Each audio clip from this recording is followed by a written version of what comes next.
As I was walking in from the back, somebody told me, oh, it's the guy with the long nose.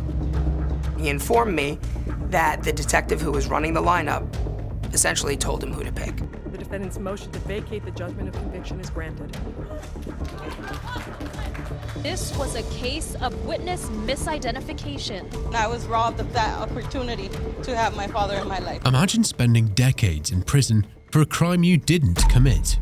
In this video, we witnessed the heart-wrenching moments when John Bunn, David Ranta, and others regained their freedom. From Ricky Jackson's 39-year ordeal to Kirstin Lobato's tearful release, these stories are more than just exonerations.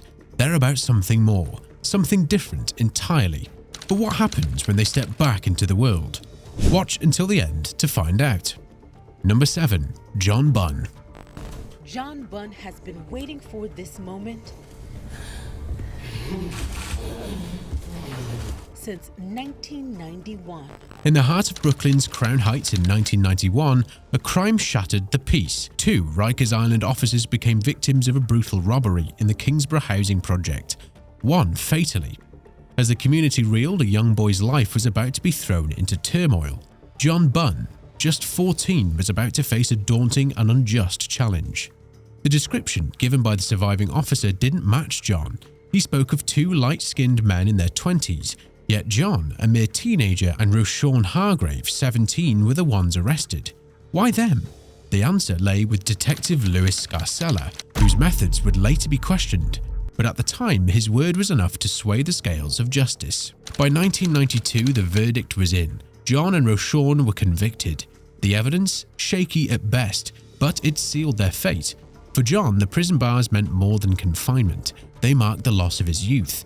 He had to grow up fast, finding solace in education, even earning his GED behind bars. Years ticked by, each one a race against time for John. Then in 2013, something shifted. Doubts about Scarcella's practices surfaced, casting a shadow over past convictions. As the clock ticked, John's hope grew. Could this be his chance?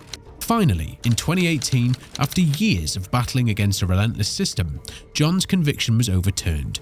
A crucial piece of the puzzle emerged. Key evidence had been destroyed, evidence that could have cleared his name much earlier. I want to say thank you, because in 27 years, I've been fighting for my life. Number 6. David Ranta. The judge threw out the case against David Ranta. He was convicted of killing Rabbi Chaskel Wurzburger. He was 58 years old, a reported survivor of Auschwitz. In 1990, the streets of Brooklyn were shaken by a crime that would lead to one of the most unsettling miscarriages of justice in recent history. Amidst a jewelry heist, a Hasidic rabbi, a Holocaust survivor, tragically lost his life. David Ranta, an innocent man, found himself ensnared in this high-stakes tragedy, marking the beginning of a 23-year ordeal in the clutches of a flawed legal system. As the years ticked by, the case against Ranta, built on the questionable efforts of Detective Louis Scarcella, began to crumble under the weight of its own inconsistencies. Scarcella, known for his homicide-solving abilities in a crime-ridden Brooklyn, faced serious accusations, inventing confessions, coercing witnesses, and recycling informers. And so a shadow of doubt was cast over the convictions he secured. The story of Ranta's struggle took a dramatic turn when new evidence emerged. An eyewitness, who had been threatened and coerced during the initial investigation, came forward with a startling confession. He revealed that a detective had instructed him to pick the man with the big nose out of a lineup, a directive that pointed unjustly at Ranta. As I was walking in from the back, somebody told me, oh, it's the guy with the long nose. He informed me that the detective who was running the lineup essentially told him who to pick. This revelation, together with the confession of 2 career criminals who admitted to lying in exchange for favors from Scarcella, fueled a renewed quest for justice, and so the games had begun. As the case against Ranta unraveled, the New York City Comptroller's Office, in a rare and telling move, agreed to a $6.4 million settlement. This decision, made before a civil rights lawsuit was even filed, was an acknowledgement of the overwhelming evidence and the city's liability. While no amount of money could ever compensate David for the 23 years that were taken away from him, this settlement allows him the stability to continue to put his life back together, stated Pierre Sussman, Ranta's lawyer. Ranta's release from prison, a day after suffering a heart attack, was not just an end to his wrongful incarceration. It marked the beginning of his journey to reclaim his life. He's happy to have a chance at recovering his health, taking care of his heart and being there for his family and children, Sussman added.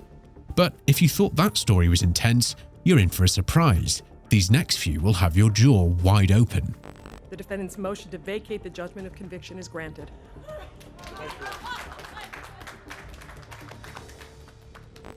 Number 5. Susan Mellon. In Los Angeles, California, a typical day turned into a nightmare for Susan Mellon. At 42, while taking her daughter to McDonald's for a Happy Meal, Mellon's life changed forever. She was arrested, right there, accused of murdering her ex-boyfriend. You are under arrest now for murder. I'm not going to believe. I'm talking homicide. A man was murdered, all right? You are under arrest now for murder, she was told, not realizing it would be 7 years before she saw her daughter again. Mellon's conviction rested on shaky ground from the start. It was based solely on the words of an informant who claimed Mellon had admitted to the murder. This shaky evidence led to Mellon spending 17 years behind bars, a significant part of her life lost to a false accusation. The twist in Mellon's story came when the truth about the informant surfaced. This key witness, who had so heavily influenced Mellon's fate, was exposed as a pathological liar, someone who couldn't be trusted. This revelation turned the case on its head. Finally, the moment came. The words Mellon had been waiting to hear. The judgment is vacated, the conviction is overturned, and as to Miss Mellon, the case is dismissed. From tears of despair to leaps of joy, Mellon's world transformed in an instant. Upon her release, Mellon's first act was to fulfill a long-delayed promise. She took her daughter to McDonald's, delivering that long-awaited Happy Meal, a simple act filled with years of lost moments and unspoken pain. The state of California recognized the injustice Mellon had endured, awarding her $597,000 in compensation. In a significant move, the Los Angeles City Council also agreed to a settlement of $12 million. Who knew a simple Happy Meal could bring such sadness? I believe, based on what I've read, that she's innocent. And for that reason, I think the criminal justice system failed. Number 4. Louis Vargas. This was a case of witness misidentification. I was robbed of that opportunity to have my father in my life. In Los Angeles, California, the life of a 29-year-old Louis Vargas took a dramatic and terrifying turn. He was wrongfully accused of 3 violent sexual assaults.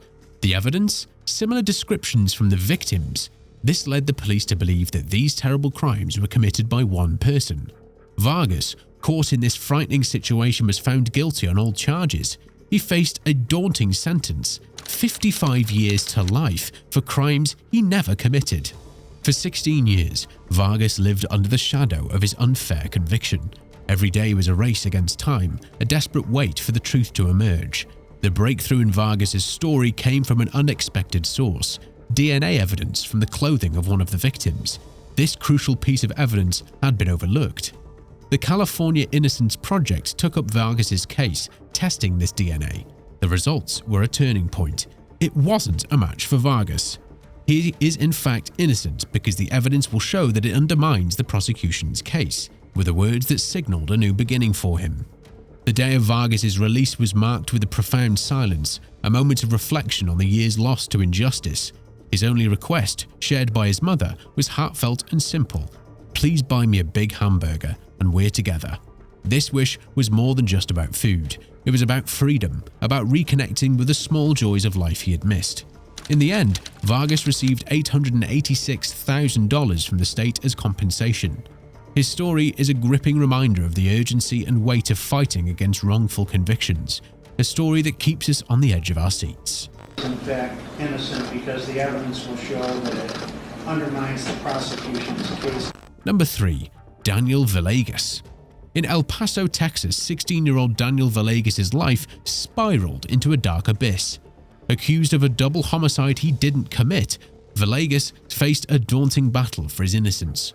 Under severe pressure from the El Paso detective who threatened him with beatings and the death penalty, Villegas was coerced into signing a confession. The teenage Villegas quickly realized the gravity of his situation and tried to retract from his confession.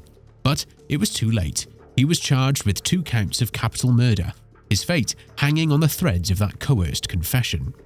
The first trial for Villegas ended with a hung jury, unable to decide his fate. but the second trial was less merciful, resulting in a guilty verdict and a life sentence.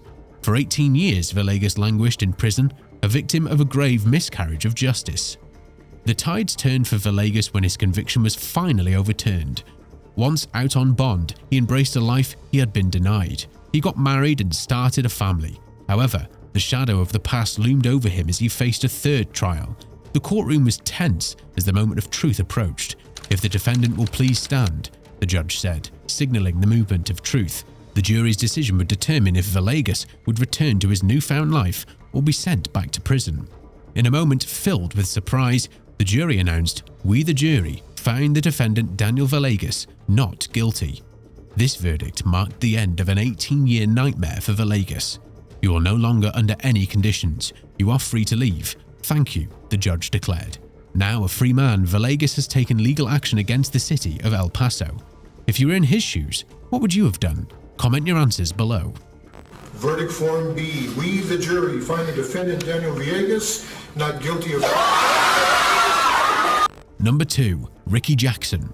In the heart of Cleveland, Ohio, 1975, a teenage Ricky Jackson's life was shattered. Wrongfully sentenced to death in a murder-robbery case, Jackson found himself trapped in a grave miscarriage of justice. The conviction hinged on the coerced testimony of a 13-year-old boy, Eddie Vernon, who, years later, would play a pivotal role in exonerating Jackson and his co-defendants, Wiley and Ronnie Bridgman, aka Kwame Ajamu.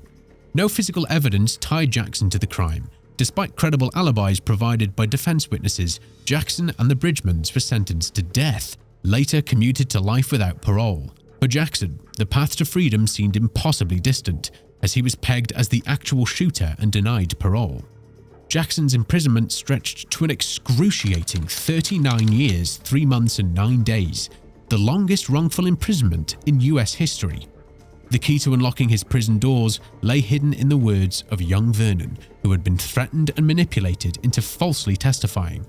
In 2011, Cleveland Scene magazine unearthed the inconsistencies in Vernon's testimony, spotlighting the absence of substantial evidence. This led to Vernon's stunning confession to his pastor. "Edward Vernon told me that he lied to the police when he said that he had witnessed the murder in 1975, and he had put 3 innocent men in prison for murder." Vernon's recantation, spurred by his pastor's urging, initiated a legal domino effect. The Ohio Innocence Project leaped into action, filing petitions for a new trial. Investigations revealed the police had intimidated Vernon into maintaining his false testimony, a crucial detail never disclosed to defense attorneys. In November 2014, Judge Richard McMonagle overturned Jackson's and Wiley Bridgman's convictions. The prosecution dismissed their charges, leading to their release. On December 9, 2014, Kwame Ajumu's conviction was vacated, completing the trio's journey to freedom. The truth shall always win in the end. After the verdict, before it was Mr. McGinney, who was the prosecutor who just dismissed the case against you. So, like that's its twist. But everybody did a good job here. I'm proud of everybody. Thank you. That's all. All right. Number 1. Kirstin Lobato.